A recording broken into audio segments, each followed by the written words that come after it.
突然死亡，然后请国内国外的专家来会诊，大家都很难一下子给出非常明确的原因或怎么去处理的时候，大家都非常着急，也非常难过。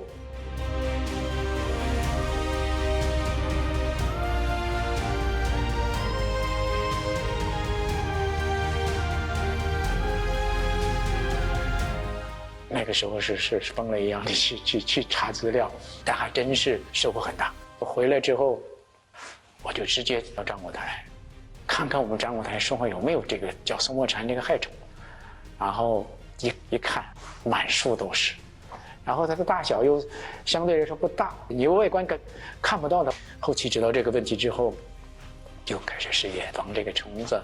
我们把樟木松退化死亡的原因搞清楚了。